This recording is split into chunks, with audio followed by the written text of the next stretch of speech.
Cut my music.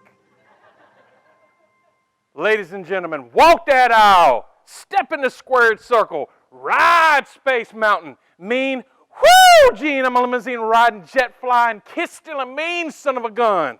And like it or love it, you better learn how to like it, because I'm the best thing going today.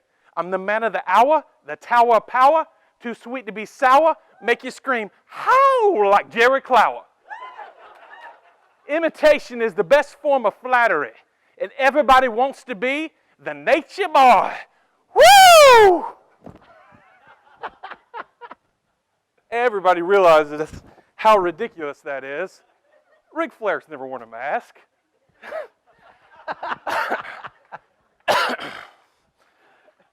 How is everyone doing? Great. Awesome.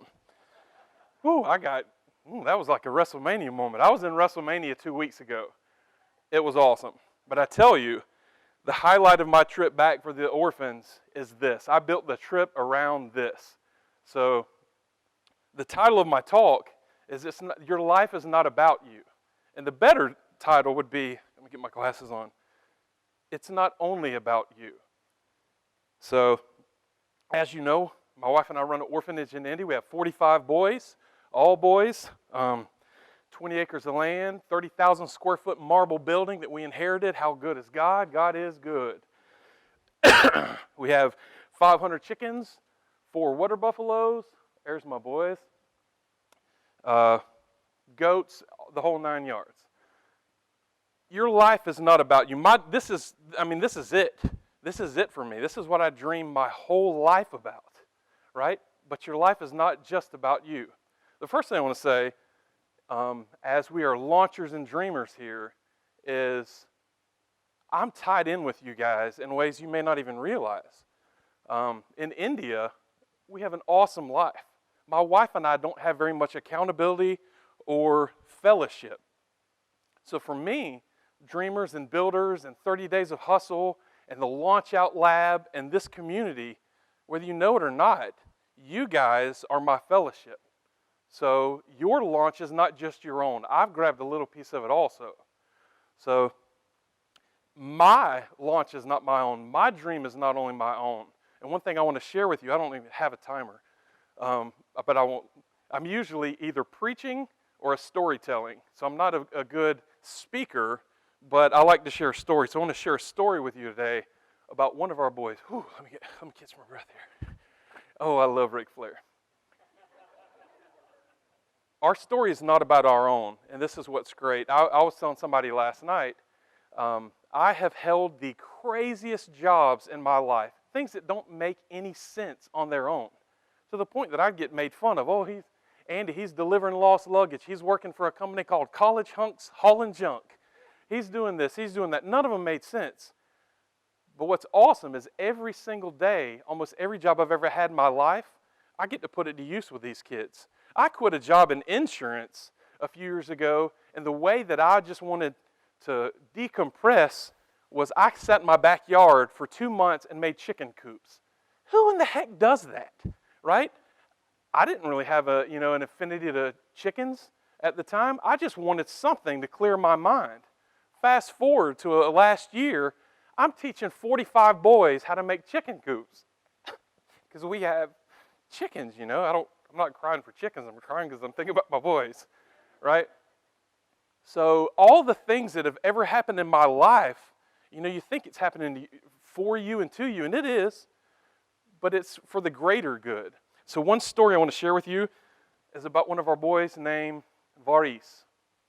So there's no way to eat. It's kind of a strange segue in, but Varice's father lost his mother in a card game. Let that sink in a minute.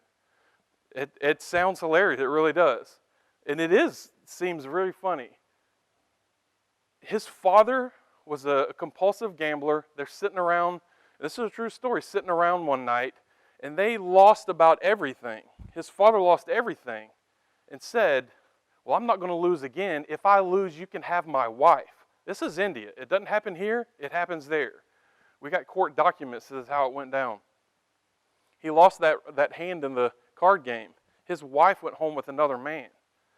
So there's a lot of stories within this, that happened. But one of the main things, he came home, and once he kind of got out of his drunken stupor, realized what he had done and started taking it out on Varice. His younger brother Sahil was there too, but he didn't mess with Sahil. He messed with Varice, 12 years old.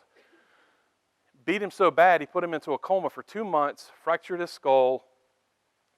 The same time, the mother went with this guy. After 2 or 3 days, she felt like she was a little bit secure enough that she ran away to the police, and told the situation. It happened, but it's not legal in India. I mean, it's not something that should happen in India either. So the police go to the house. They find Varice unconscious. Don't know how long he's been there. Take him to the hospital. He was in a hospital in a coma for 2 months. He comes out of the coma, and the next day the police bring Varice and Sahil to me and gave all the documents, everything we needed, everything was verified, but said, the father's out. We let the father out because the boy lived. There's really nothing we can do. Nobody wants to press charges. So he's going to be safer with you than with us. You can protect him better than we can. I was like, no, I can't. I don't know we can't protect him better than the police. This is just crazy. And they're like, you don't want him? I said, we'll take every kid. That's one of our things. We have no age out limits. So people say all the time, well, when do the kids age out? They don't age out with us. That's like a curse word to me, because for a child, they need to hit certain milestones. It's not age. I know 15-year-old kids that can go out and live on their own. I know 40-year-old men that probably need to move back home. You know what I mean? So age is not the thing. We have certain kind of things that we're working with the boys. We have 45 from age 4 to 19. We have 4 19-year-old boys at every other children's home in all of India. They would have long been gone. Probably still living on the streets, doing things they shouldn't. But with us, we keep working with them. So, of course, we said, yeah, we'll take these boys in. So when we got Varice, 12 years old, the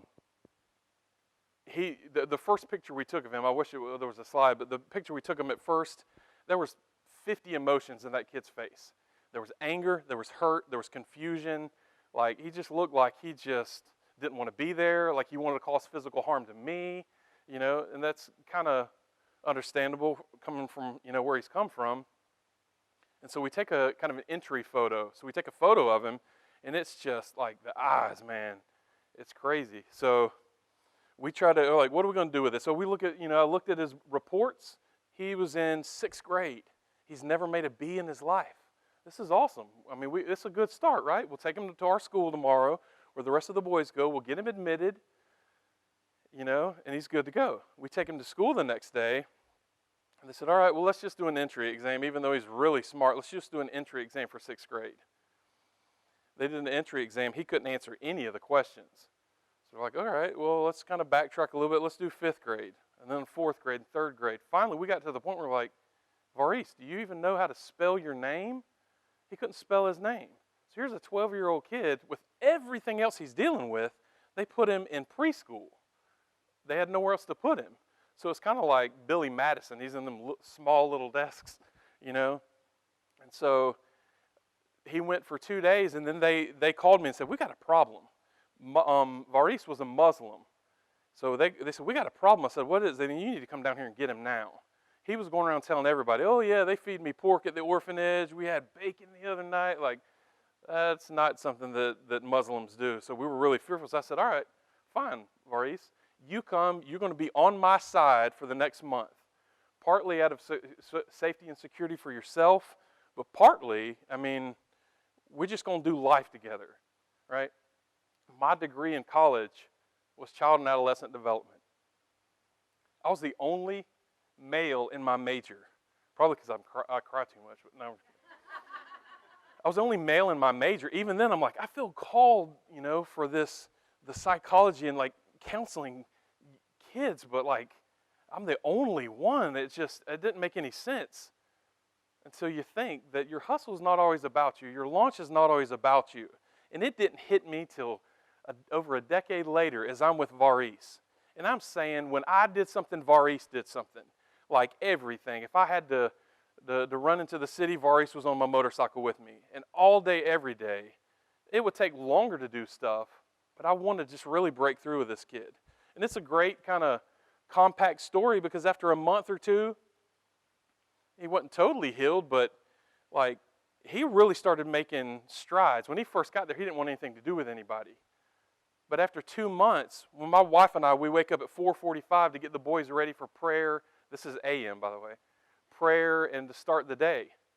And after 2 months, we couldn't even open the door. We couldn't even beat Varice up. He would be at the door waiting for us to open the door, and he'd say, Papa, I love you.